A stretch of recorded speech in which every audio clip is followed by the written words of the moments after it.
She asked him to be her husband in name only. He built her a fence and never left. I want to tell you about two people who made a business arrangement in a county clerk's office on a Tuesday in October, and how that arrangement became the most honest thing either of them ever did. My name is Del Sprague. I shoe horses for most of Crellin County now, which means I travel a lot of ground and I hear a lot of talk, and I was close enough to ear a call for long enough to know what I saw. I'm not a man who tells other people's stories as a rule, but Ira's gone 3 years now, and Nora said to me last spring, standing on that porch he built, "Del, somebody ought to write it down before you forget it." So here I am, setting it down as straight as I can. Ira Call came to Crellin County in the spring of 1881 with 2 horses, a bedroll, and a name that didn't mean anything to anybody there, which was exactly what he was after. He found 40 acres of high plain grassland east of a town called Duvin, put up a 1-room horse operation, and started trading in remounts for the freighting outfits that passed through. He was 51 years old that spring, or near enough. He wasn't precise about dates. He was a big man, not tall but built wide through the shoulders, with hands that had done every kind of work and a face that didn't give much away. He'd ridden for hire in his younger years. He didn't talk about that. What he talked about was horses, their feet, their wind, their temperament. He could stand in a corral with a green horse for 20 minutes and come out with a rope on it, quiet, no drama. That was the thing about Ira. Whatever had been in him once, and there had been plenty, he'd pressed it down into something still and deliberate, and he ran that horse operation the same way. Patient, controlled, not looking for anything. I'd known him for 11 years by then from before, and I won't say more about the before than that. What I'll say is that when he left that life and went to Crellin County, I believed him. Some men say they're done, and they mean it till the money runs short or the whiskey runs long. Ira meant it the way you mean a vow. He was done. He was building something small and quiet, and he intended to keep it small and quiet until he died, and he was at peace with that. Nora Hetch rode out to his place on a Thursday in late August of 1883. He told me about it that same evening, because he came by my shop in Duvin to have a mare's shoe reset, and he was still turning it over in his head. He said a woman had come out, rode alone, tied her horse to the post without asking, and knocked on the door frame like she owned the ground she was standing on. "What she want?" I asked. He looked at the mare's foreleg for a moment. "She wants to get married," he said, "to me, for the winter may be longer." I looked at him. "She explained it plain," he said. "I'll tell you what she told me." Nora Hetch had come to Crellin County 4 years before Ira, which made her something of a fixture by the time he arrived. She was 38 that August, a school teacher, widowed 2 winters back. Her husband, a man named Fen Hetch, had run a quarter section west of Duvin, 160 acres of decent grassland with a creek running the south edge. He died of a chest sickness the January before last, quiet and fast, and left Nora the deed and the schoolhouse she'd built on the north corner of the property, and nothing else of consequence. She kept the school running. She took in some mending. She was not a woman who waited for someone to solve her problems, and she had not, in 2 years of widowhood, given anyone reason to think she was. The problem was a man named Callum Drest. Drest ran the biggest cattle operation in Crellin County, the Cross D, 4 sections of land west and south of Duvin, and a habit of running his cattle north onto neighboring property every summer as though the fence lines were suggestions. Fen Hetch had contested it twice while he was alive, and Drest had backed off both times, not because he was afraid of Fen Hetch, but because Fen had 3 brothers in the county who were not small men and who had opinions. When Fen died, the brothers drifted away, and Drest's cattle started crossing Nora's south fence in May of that year. Then, in July, 2 of Drest's hands cut a quarter-mile of her fence line on the south edge and pushed 40 head onto her grass. When she rode out to confront the hands, they were polite and unhelpful. When she sent a letter to Drest, his reply came back through his lawyer, suggesting that the fence had been poorly maintained, and that the deed to the south parcel was, in his understanding, subject to a prior territorial survey claim he intended to file on. It was a bluff. She knew it was a bluff. The county surveyor had told her it was a bluff. But filing to contest a claim cost money she didn't have in large quantities, and more to the point. The lawyer's letter had arrived the same week that two of Drest's hands came to stand at the edge of her schoolyard while the children were at recess, and watch her in a way that had nothing polite about it. Nora Hetch was not a woman who frightened easily. But she was also not a fool. She understood what Drest was doing. He didn't want her land because he needed it. He wanted her land because it was adjacent, and because she was alone, and because he thought alone meant available to pressure. What he needed, she had decided, was a reason to believe she was not alone. She had made a list. Ira Call was on it. She had heard about him from two people independently, the county clerk, who said he was quiet and reliable and paid his taxes on time, and a freighter named Gudge who said Ira Call had once stood down 4 men in Laramie without drawing a weapon, and that those 4 men had left Laramie the next morning. She didn't ask Gudge for details. She didn't need them. What she needed was a man whose name, on a deed, in a county clerk's office, with a marriage certificate attached, would communicate something to Callum Drest that she could not communicate herself. She rode out on a Thursday, tied her horse to Ira's post and knocked. He answered the door the way he did everything, without hurry, without expression, taking her measure from behind eyes that were dark and steady. She said, "Mr. Call, my name is Nora Hetch. I have a business proposition, and I'd like to explain it to you without you shutting the door until I'm finished." He said, "All right." She explained it. All of it dressed, the fence, the lawyer's letter, the hands at the schoolyard. She didn't dress it up or soften it. She said she needed a name on her deed, a presence on the property on a reasonable and visible basis, and a marriage certificate filed at the county clerk's office in Duving. She said she was not asking him to move in. She was not asking him to give up his horse operation, and she was not asking for anything she would call a marriage beyond the legal fact of it. She said she would pay him in the form of first right to winter the horses from her creek pasture, which was better grass and better water than he had on his 40 acres, at no cost, for as long as the arrangement held. She said she expected it would hold until Drest backed down, which she estimated at 3 to 6 months. When she finished, she folded her hands in her lap and waited.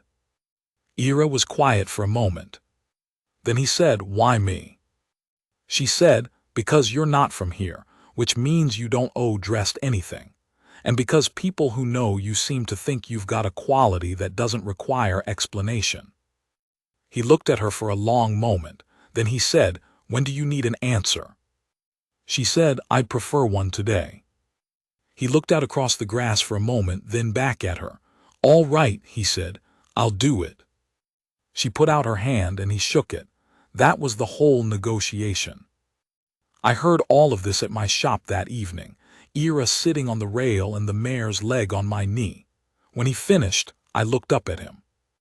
"You said yes," I said. "I did. To a woman you met this afternoon." She explained it clearly, he said. It was a fair arrangement. I kept working.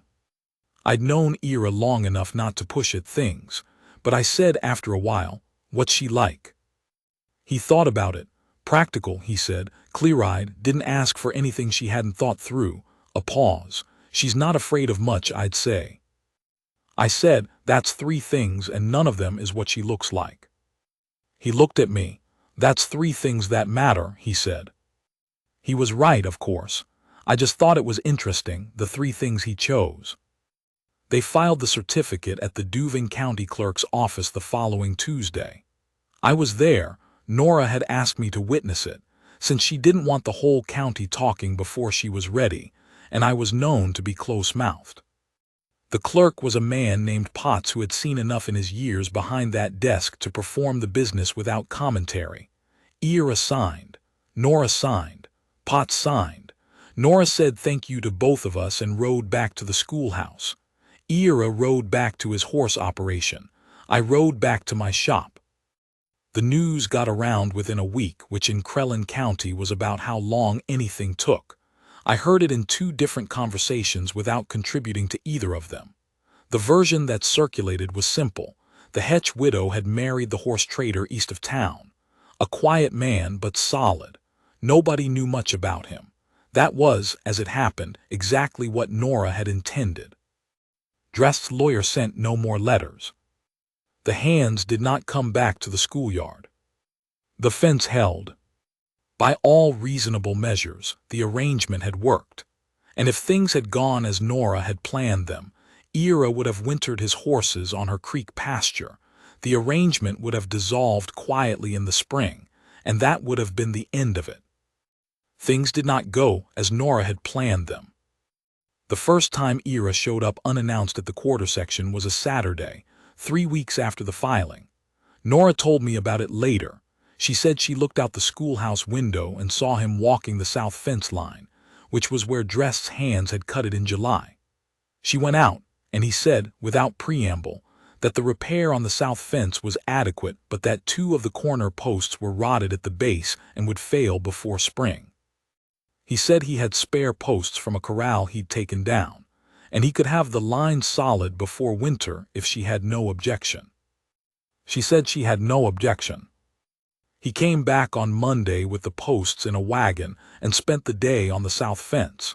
She brought him coffee at mid-morning, and he said thank you, and that was the extent of the conversation. He finished the fence and went home.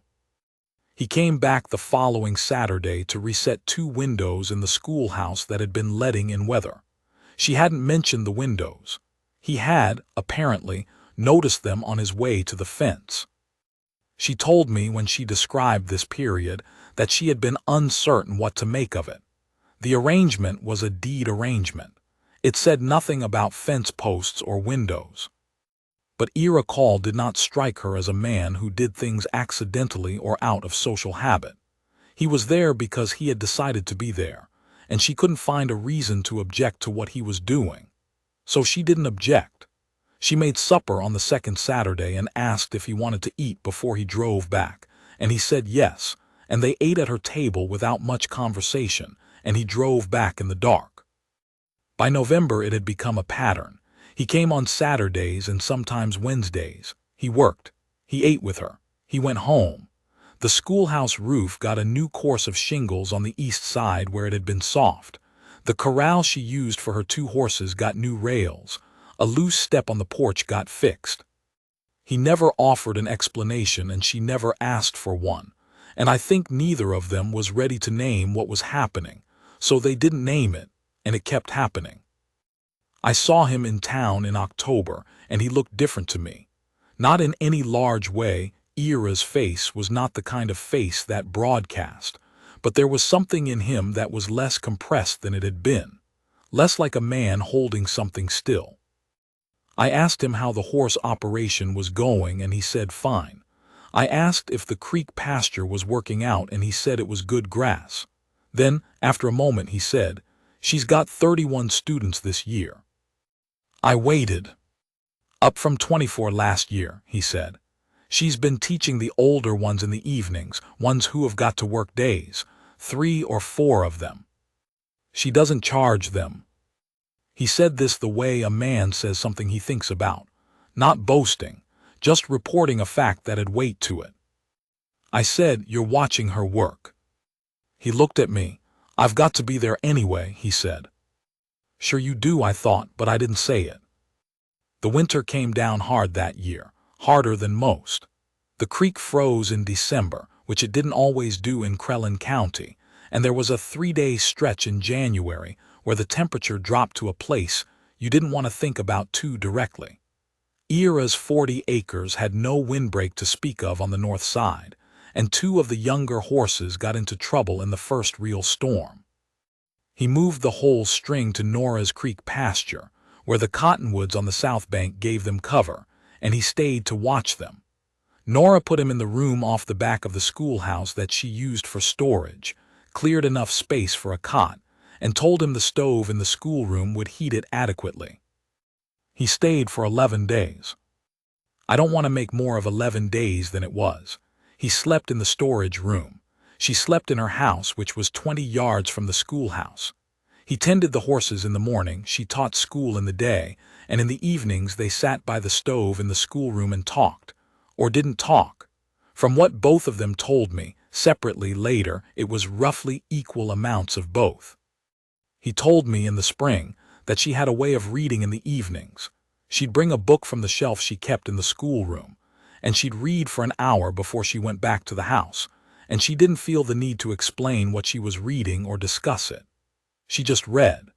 He said he'd started to look forward to it, watching her at the lamp with the book, and he said it the way a man says something that surprises him, like he'd turned a corner and found something he hadn't expected. She told me, for her part, that she had not been comfortable around quiet men since Finn died. Finn had not been quiet. He'd filled a room in the way some men do, talking and laughing and moving fast. She said she'd thought, after Finn, that she needed that kind of noise around her, that she wouldn't know how to be with a man who was still. But Ira's stillness, she said, was different from emptiness. There was something behind it. She said it took her a while to know what to call it. She called it a code. A man who had decided what he was going to be and was being it, with no noise and no announcement. She said that was more interesting to her than she'd expected. The 11 days ended when the temperature came up and the storm broke and the horses were safe on the pasture again. Ira moved back to his 40 acres. On the last morning he cleared out the storage room without being asked, put everything back on its shelf, and swept the floor. Nora came into the schoolhouse and saw him doing it and said there was no need. He said he knew, but he did it anyway. Then he put on his coat and hat and said, "Thank you for the room." She said, "Thank you for the fence posts." He almost smiled at that.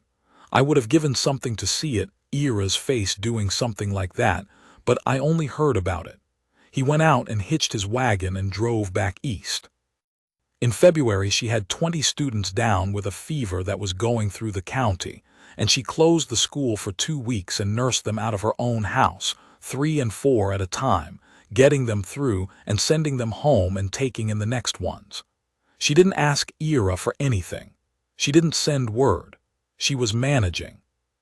He heard about it from the freighter Gudge, who passed through on a supply run, and he drove out on a Thursday with a haunch of smoked venison, a sack of cornmeal, and a crate of root vegetables from his cold cellar, which was better stocked than hers. She came to the door with her hair not fully pinned, and her sleeves rolled up and 3 different worried things going on behind her eyes, and she saw him and the wagon and said, "You didn't have to do that." He said, "I know." He unloaded the supplies. She asked if he wanted to come in, and he said he'd stay outside. He wasn't going to bring anything else into that house that might settle in a sick child. He checked her woodpile and split 2 hours' worth before he left. She stood on the porch for a minute after the wagon was out of sight. She told me later that was the moment she understood the fence posts, and the windows, and the 11 days in the storage room. "It wasn't the arrangement," she said. "No," I said. "He's a careful man," she said. "He doesn't do things that don't mean something." "That's right," I said. "So those things meant something." "I would say so," I said. She looked out at the pasture for a moment. "I'm going to have to think about that," she said. Spring came, and with it, the question of what happened to the arrangement. Ira had said 3 to 6 months, and 6 months was March. Nora had said it would hold until Drest backed down, and Drest had, to all visible evidence, backed down. The legal claim had been quietly dropped in November. The fence had held all winter. There was no visible reason for the arrangement to continue. Neither of them brought it up. I knew this because I was watching, and because I talked to both of them with some regularity, and by April I was fairly clear that neither of them was going to be the one to say anything first. Ira because he was not a man who reached for things, and Nora because she was not a woman who imposed. What broke it open in the end was Callum Drest. I don't believe Drest was an especially subtle man. He was the kind of man who understood force and leverage, and what he'd understood in October was that the woman's quarter section had a man attached to it now, and that man was not an invitation for trouble. By spring he had had time to ask around more thoroughly, and what he found, or thought he found, was that Ira Call had been living on his own operation for 6 months while only visiting the Hetch place on a rotating basis, and that there had been no change to the deed itself, and that the horses had come back to the east pasture when the weather cleared. I don't know what he concluded from this. What he did was send a hand named Yorth to ride the south fence line of Nora's property in early April, slow and obvious, with the implication of a resurvey stake in his saddlebag. And 2 days later, he sent the same 2 hands who had come to the schoolyard the previous summer to stand at the road's edge on a Thursday afternoon, watching the children go home. Nora rode out to Ira's place that evening. She tied her horse to his post, the same post as the first time, and she knocked on the door frame in the same way, and when he opened it she said, "Drest is starting again." Ira looked at her for a moment, then he said, "Tell me." She told him. He listened. When she was done, he said, "All right." He said he'd ride to Duvin in the morning and have a conversation with Potts at the county clerk's office, and then he'd have a conversation with Drest's lawyer, and then, if necessary, he'd have a conversation with Drest. She said, "What kind of conversation with Drest?" He said, "The kind without a lawyer." She looked at him. "I don't want trouble," she said. He said, "I know. That's why I'll go." There was a moment between them, one of those moments that is longer inside it than it looks from the outside. Then she said, "When you're done with those conversations, I'd like you to come back." He said, "I'll come back." She said, "Not to the storage room, Ira." He was quiet for a moment, then he said, "All right." She nodded once, put out her hand, and he shook it, and then, slow and deliberate and not shaking, he turned her hand over and held it for a moment before letting go. She went back to her horse and rode home. I'll tell you what I know about what happened with Drest, because I was in Duvin the next day and I saw part of it. Ira rode in at mid-morning, went to see Potts, and had the deed amended with both names printed clear, and got Potts to note the date and initial it. That was the legal piece. Then he rode to Drest's lawyer's office, which was above the dry goods on the main street, and spent 20 minutes inside. The lawyer's name was Fallow, and I saw him when he came out to take some air after the conversation, and he looked like a man who had been told something he was going to be thinking about for a few days. Then Ira rode out to the Crosty. I wasn't there for that part. I heard about it from Gudge, who'd heard it from one of Drest's own hands, which is the kind of testimony you weight accordingly, but I believe it because it matched what I knew of Ira. He rode in alone, no long gun visible, and asked to see Drest. Drest came out. Ira sat his horse and talked to him from the saddle for about 5 minutes. He did not raise his voice. He did not make gestures. He just talked, and Drest stood in his own yard and listened, and when Ira was done talking, Drest said something short and went back inside. The hand who told Gudge said he couldn't hear what was said from where he was standing. He said what he could see was Drest's face while Ira was talking. He said Drest looked like a man who was understanding something he should have understood earlier. Yorth was not seen on the south fence line again. The hands did not come back to the schoolyard road. Ira came back to the quarter section on a Friday evening in late April. He came with the wagon, which had his bedroll and a trunk of clothes and his tools. He tied the team at the corral post and found Nora on the porch, and she looked at the wagon for a moment, and then at him. He said, "You said come back." She said, "I did." He said, "Then I'm back." She said, "The room off the back of the schoolhouse is still cleared. You can use it while we sort out the arrangements." He said that sounded reasonable. She said, "Ira, I want you to know I'm not renegotiating the practical terms." He said he understood. She said, What I'm saying is, I'm not letting you out of the legal document on account of dress being handled. I'm letting you out of it any time you want to be out of it. But I'm not going to push you out. He said, I don't want out. She said, good. And then, after a pause, the practical terms were good for the winter. We can work out what they are for the rest of it. He said, that sounds right. She said, I'll make supper. He said, I'll see to the team first. She went inside.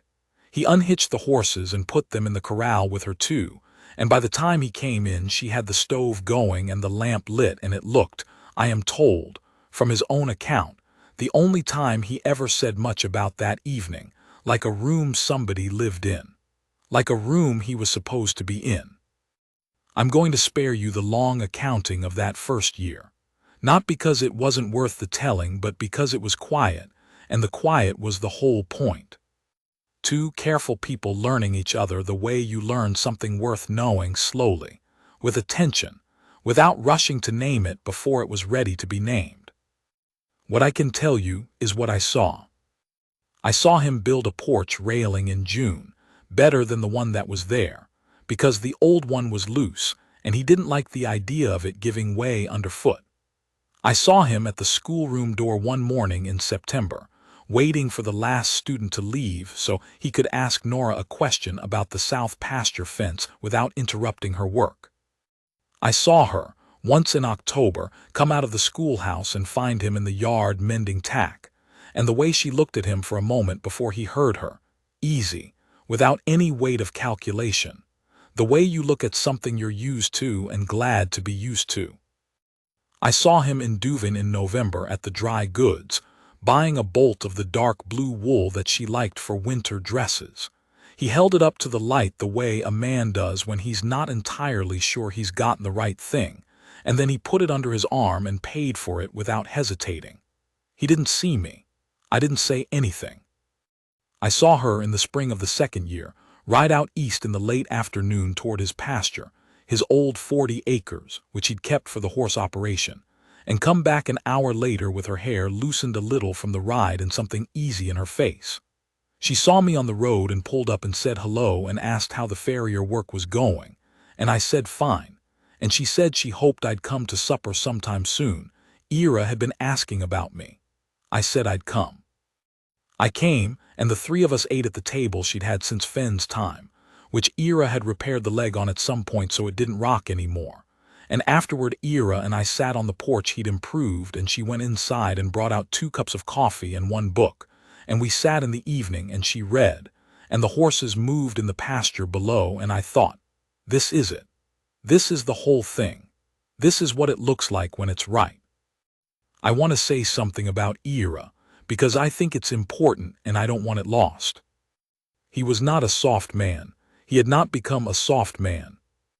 Whatever he had been in the years before he came to Crellin County was still in there, contained and deliberate, and there were moments when a hand from a neighboring operation came onto the property uninvited once, and when a drunk in Duvin said something about Nora that he shouldn't have, when what was in Ira became briefly visible, and the people involved understood it and adjusted their behavior accordingly. But the thing about Ira was not what he could do. The thing about Ira was what he chose. He had spent 7 years choosing a small, quiet life on 40 acres because that was what he could live with, and then he had chosen to step into an arrangement because it was a fair thing to do for a woman who needed it. And then, without planning any of it, he had kept choosing her, 1 fence post at a time, 1 cord of wood at a time, 1 haunch of venison and 1 bolt of blue wool and 1 evening on a porch, until it was not an arrangement anymore but a life. She chose him too. I want to be clear about that. Nora Hetch was not a woman who was led into anything. She saw him clearly from the first day. She'd made a list, and she'd put his name on it, and she'd written out and proposed her terms. And when the terms were no longer sufficient to describe what was happening, she told him that straight and clear on his own porch. She chose him with her eyes open, knowing what he'd been and not requiring him to be different. She just required him to be there. And he was. Ira died in the spring of the year I'm writing this down, 3 years ago, of a heart that had been worked hard for 50-some years and finally said enough.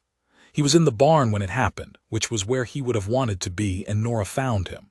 She sent word to me, and I rode out, and she was sitting on the porch steps when I got there, not crying, not doing anything, just sitting and looking at the pasture. She had his coat over her arm. I sat down next to her. We didn't talk for a while. Then she said, "He fixed every broken thing on this place." "He did," I said. "And he stayed." She said it matter-of-factly, like she was naming a fact that stood on its own. "He did," I said. She held the coat in her lap and looked at the horses in the pasture, his horses, hers now, big and winter-rough, and moving slow in the morning cold. "I told him it was just a name on a deed," she said. "He must have known I was wrong." I said, "I think he knew." She said, "From about the second week, I think." I said, "That'd be about right." She nodded. Then she stood up, put the coat over the porch rail, and went inside to put the coffee on. Because that was Nora Hetch, she grieved, and she kept going, same as she'd always done. I sat on that porch he'd built, and I looked at the railing he'd put in, straight and solid, and the south fence running clean to the corner where he'd set new posts, and the schoolhouse roof that didn't give in winter anymore. And I thought about a man who had come to Crellin County to be nobody, and had become, quietly, without announcement, one fixed thing at a time, the most important thing on 60 acres of high plain grassland. He'd asked me once, back in that second autumn, if I thought he'd done right by her. I said, "You built her a fence." He said, "I built her a lot of fences." "I know," I said, "that's what I mean." He looked at me for a moment. Then he looked out at the pasture, and something in his face settled, the way it did when a horse he'd been working with finally found its footing. "All right," he said. That was Ira Call. 50-some years of living, most of it hard, and he found out at the end that the one thing worth staying for was a schoolteacher on a quarter section who'd knocked on his door and offered him a practical arrangement, and he'd had the good sense to say yes, and then the better sense to stay. I think about that a good deal those days, the difference between a name on a deed and a life, how close they came to it being only the first thing, and how glad I am it became the second.